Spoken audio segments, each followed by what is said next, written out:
연륜이 전하는 양육의 지혜 22번째 시간은 김문자 편입니다. 안녕하세요. 저는 진행자 김상현입니다. 저는 오늘의 주인공 김문자입니다. 그럼 진행할까요? 먼저 오늘의 주제를 말씀해 주세요. 자식은 가슴으로 키워라입니다. 자식을 가슴으로 키운다는 말씀이 특별한 의미가 있어 보이네요. 자녀를 키울 때 이성적인 가르침이나 지식을 전해주려 애쓰기보다 애정이 듬뿍 담긴 따뜻한 가슴을 먼저 내주어야 한다고 봐요. 영유아기에 부모의 애착이 평생을 가는 것과 같이 부모의 가슴이 평생의 안식처가 될 거라 생각해서지요. 눈물로 키운 자식은 잘못되는 일이 거의 없다 하잖아요. 바른 사람으로 이웃을 배려하며 인간답게 살아가는 기본은 부모의 따뜻한 가슴에 있다고 봅니다. 부모의 이성적인 머리보다 따뜻한 가슴이 먼저입니다. 소중한 말씀이시네요. 부모님이 그렇게 따뜻한 가슴으로 키워주셨나요? 꼭 그렇지는 않았어요. 10남매를 키운 부모님은 눈코 뜰 새 없이 바쁘게 사셨어요. 그 중에서도 막내인 저는 남달리 귀여움을 받고 자랐지요. 부모님이 가슴을 제일 진하게 오래도록 독점한 딸이었어요. 하지만 부모님은 조선 왕조 말기에 태어나 일제 식민지 지하에서 성년기를 사셨지요. 신생 대한민국의 눈부신 발전은 아쉽게도 보지 못하셨어요. 하지만 10남매를 낳아 기르면서 평생 자녀 교육에 중점을 두시고 힘을 쏟아부으셨어요. 학교 교육은 물론이고 바르게 선하게 살아야 한다는 인성교육을 소홀히 하지 않으셨죠. 많이 힘드셨겠어요. 부모님은 어떤 분이셨나요? 어머니가 우리에게 늘 하시던 말씀은 선한 끝은 있지만 악한 끝은 없다. 선한 사람은 발을 뻗고 자지만 악한 사람은 오그리고 잔다 하시며 가슴 따뜻한 모습을 보여주셨어요. 자녀들이 서로 싸우면 늘 양보를 끌어내셨죠. 항상 솥에는 밥이 있었고 어려운 이들이 오면 식사 때가 아니라도 상을 차려주셨어요. 아버지는 농한기가 되면 일거리가 없는 머슴에게 겨울이 제철인 굴을 서해안 산지에서 사다 팔도록 지원하셨어요. 많은 식구에 우리도 부족한 듯한데 나눠주고 양보만 하신다 싶어 우리가 불평을 하면 선한 끝은 있다며 우리를 다독이셨죠. 가슴이 따뜻해지네요. 형제자매들은 어떻게 자라셨나요? 부모님이 넓은 가슴으로 품어주신 따뜻한 품성을 물려받아 둥글둥글 자랐어요. 성장한 걸 보면 명망가는 없지만 인성이 너그럽고 바른 형제들이라 생각해요. 교사, 교수, 기업인원, 전업주부로 각자의 본분에 충실하면서 형제간 우애도 좋아요. 그래서 그런지 조카들도 바르게 잘 키웠고요. 바르게 살 날을 가온처럼 내거신 부모님의 언행일치 덕분이겠지요. 그러신가 봐요. 6.25 때 양육에 관해 기억나는 게 있으신가요? 초등학교 시절 6.25를 맞았어요. 그때 우리 집안은 큰 위기를 맞았지요. 아버지는 공무원으로 부르주아 취급을 당해 숨어 살았어요. 반면 큰오빠는 공산당원의 제목으로 애국청년회에 의해 희생되셨어요. 집안의 기둥을 잃게 된 부모님은 상심이 너무 크셨어요. 그래도 남은 9남매를 위해 학교 교육을 이어가셨지요. 학교가 정상화되기 전에는 언니 오빠들이 요즘으로 말하면 홈스쿨링을 했지요. 큰언니는 일본어로 된 명작집을 번역해 들려주었고요. 대단하셨네요. 그러면 학교는 제대로 다니셨나요?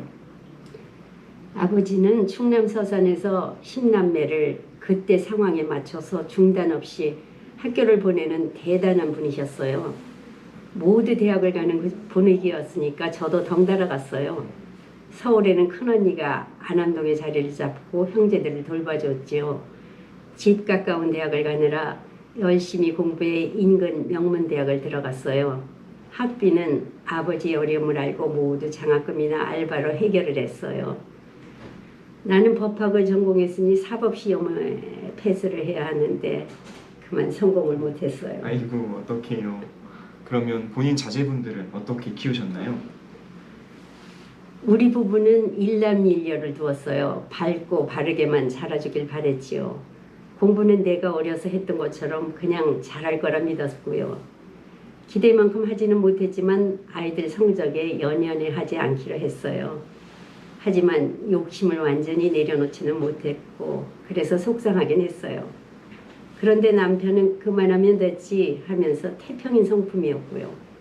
그랬기에 오히려 아이들을 가슴으로 보듬어 줄 수 있었다고 봐요. 행복한 아이로 키우고 싶었어요. 얼마나 좋았을까요? 자제분들은 진로를 마음먹으신 대로 개척하던가요? 글쎄요, 성공이나 출세를 말한다면 이야기가 달라지지만 편안하고 안정된 생활인으로 건강하게 살아가는 거라면 원하는 진로를 따라갔다고 봐요. 아이들이 학교 다닐 때 나는 학부모로서 선생님과 면담을 했는데 첫째 애들은 배려심이 있고 학급 청소 시간에도 앞장선다는 칭찬을 들었고 그래서 마음이 참 뿌듯했어요. 네. 딸도 정직하고 친구들을 배려하며 학교 생활을 잘해서 나를 기쁘게 해주었죠. 이렇게 저는 인성우선의 양육 방침을 가졌어요. 성공이 건강한 삶이로군요. 자녀분들이 성장해서 자리를 잡는 과정은 어땠나요? 아들은 취업문이 활짝 열려있는 시대에 증권회사를 골라 들어갔지요. 제가 증권을 그 당시 좀 했는데 좋아 보였던가 봐요. 그런데 하프타임이라는 책을 보고 고무되어서 유학을 갔어요.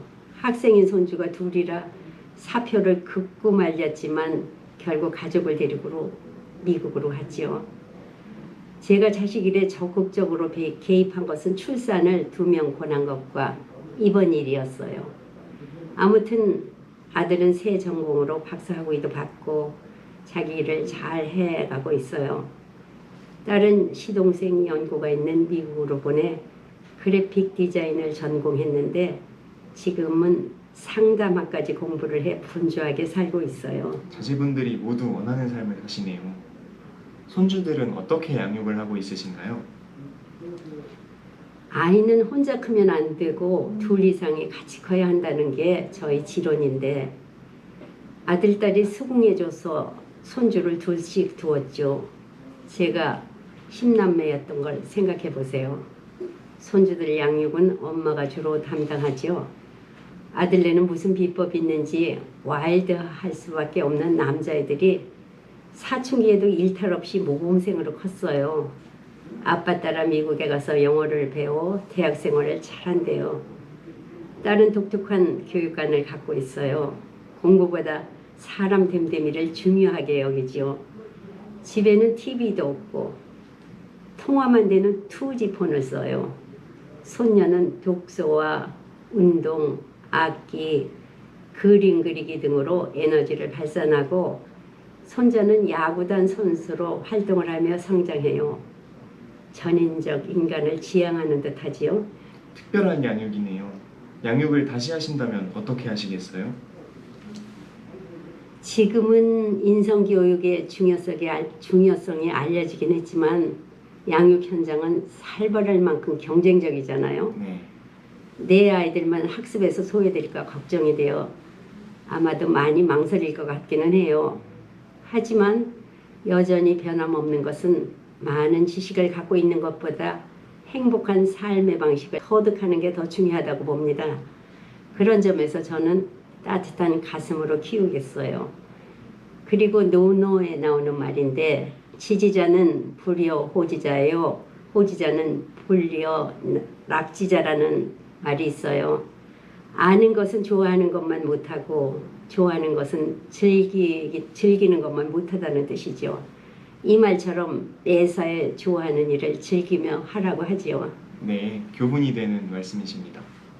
손잘TV 이번 연륜의 양육 지혜는 김문자 편으로 자식은 가슴으로 키우라 였습니다. 시청해주신 여러분 감사합니다.